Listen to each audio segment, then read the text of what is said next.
नमस्कार विद्यार्थी मित्रांनो, मी प्राध्यापक श्रावण बनसोडे। गेल्या वर्षीच्या एक्झाममध्ये आलेला फायनान्शियल मॅनेजमेंटचा एम.कॉम सेकंड इयरचा आपण आज सोल्युशन पाहणार आहोत। याच्यामध्ये आपण लिव्हरेज या चॅप्टरवरती 15 मार्काचा क्वेश्चन विचारला होता। एक 5 मिनिटांमध्ये हा आपण क्वेश्चन करणार आहोत बाळांनो। तर क्वेश्चन तुमच्या स्क्रीन समोर येऊन जाईल। हे घ्या क्वेश्चन आणि तर या ठिकाणी बघा, the following are the operating result of a firm. Sales दिलेला आहे 25,000 इन युनिट्स दिलेला आहे। इंटरेस्ट पर ॲनम म्हणजे 30,000 या ठिकाणी सांगितलेला आहे।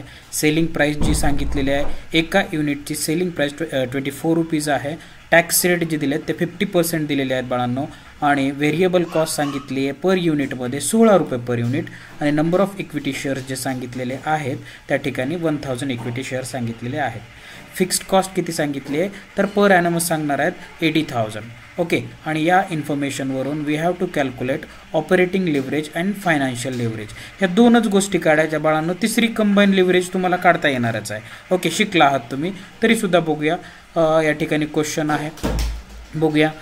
नोव्हेंबर-डिसेंबर 2023चा आहे।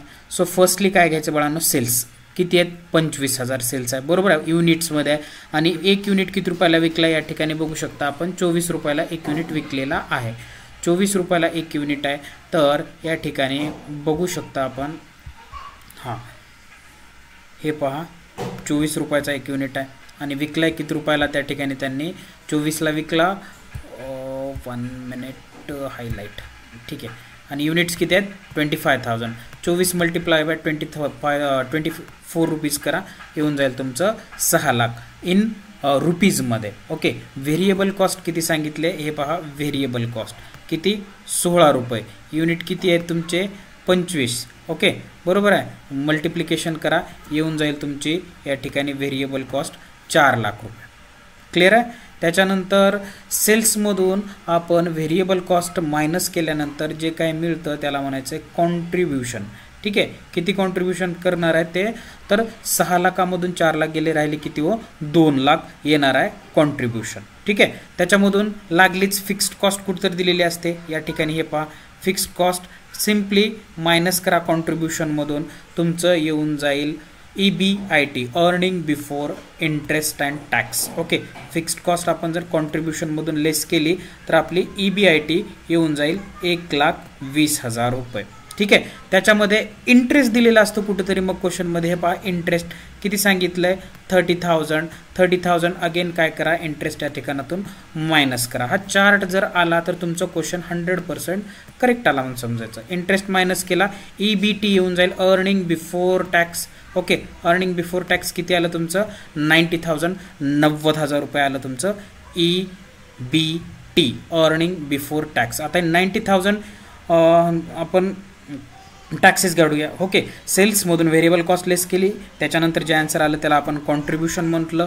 ठीक आहे, त्याच्यानंतर कॉन्ट्रीब्युशनमधून FC that is fixed cost minus केली, EBIT that is earning before interest and tax आलं, त्याच्यावरून इंटरेस्ट मायनस केलं, जे शिल्लक राहतं त्याला EBT म्हणतात, earning before tax, tax pay करण्यापूर्वीची अर्निंग। मग टॅक्सेस क्वेश्चनमध्ये दिलेले आहेत, टॅक्सेस किती सांगितलेत बाळांनो 50%, 90,000च्या 50% काढून घ्या सिम्पली।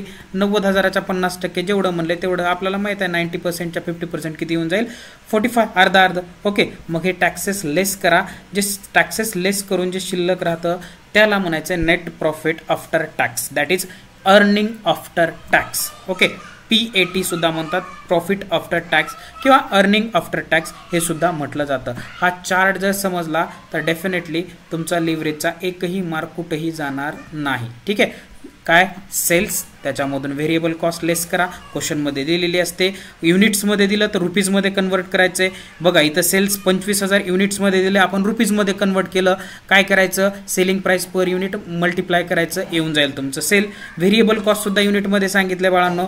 परत जेवढे युनिट्स आहेत गुणाकारामध्ये तेवढं 1 युनिट किती रुपयाला व्हेरिएबल कॉस्टचा मल्टिप्लिकेशन करा, येऊन जाईल तुमचं व्हेरिएबल कॉस्ट, त्याच्यातून मायनस करा. आता बाकीचा फुल डेटा दिलेला असतो आपल्याला, कॉन्ट्रीब्युशन येऊन जाईल. त्याच्यानंतर फिक्स्ड कॉस्ट जे क्वेश्चनमध्ये दिलेलं आहे या ठिकाणी बघा 80,000, हे मायनस करा, येऊन जाईल तुमचं EBIT. त्याच्यानंतर इंटरेस्ट दिलेला असतो कुठेतरी क्वेश्चनमध्ये, हे पहा इंटरेस्ट, मग हे इंटरेस्ट मायनस करा क्वेश्चनमधून, या ठिकाणी येऊन जाईल तुमचं EBT अर्निंग बिफोर टॅक्स. मग टॅक्सेस क्वेश्चनमध्ये सांगितलेले असतात किती, जेवढे सांगितले तेवढे इथं 50% सांगितलं, टॅक्सेस 50% लेस केले, येऊन जाईल तुमचं अर्निंग आफ्टर टॅक्स.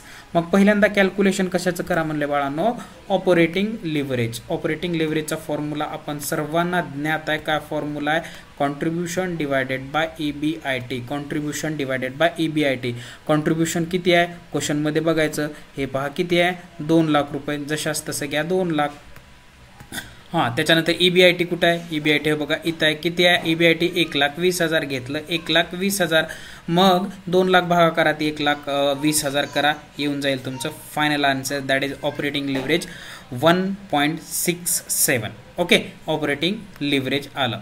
ओके, त्याच्यानंतर फायनान्शियल लिव्हरेज कॅल्क्युलेट करा म्हणले बाळांनो. फायनान्शियल लिव्हरेजचा फॉर्म्युला काय आपल्याकडं, EBIT divided by EBT. EBIT divided by EBT. EBIT म्हणजे earning before interest and tax. किती आहे रे क्वेश्चनमध्ये, हे पहा अगेन सांगितलं 1,20,000, 1,20,000. त्याच्यानंतर EBT किती आहे, EBT किती आहे या ठिकाणी पाहू शकता, 90,000, 90,000. ओके, EBT किती आहे, 90,000. सिम्पली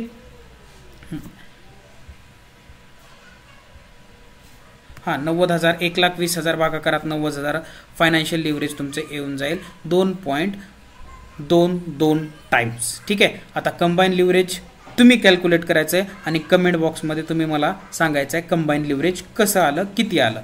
ओके, प्रत्येकानं तिसरा, आता क्वेश्चनमध्ये सांगितलेलं नाही, फक्त 2च सांगितलं आहे, एक ऑपरेटिंग लिव्हरेज आणि दुसरं फायनान्शियल लिव्हरेज.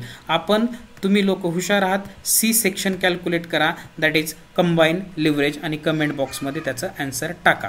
ठीक आहे, मी तुमच्या आन्सरची वाट बघतोय. तर थँक्यू. तुम्हाला व्हिडिओ आवडला असेल तर लाईक करा आणि आपल्या सगळ्या मित्रांमध्ये व्हिडिओ शेअर करा. धन्यवाद.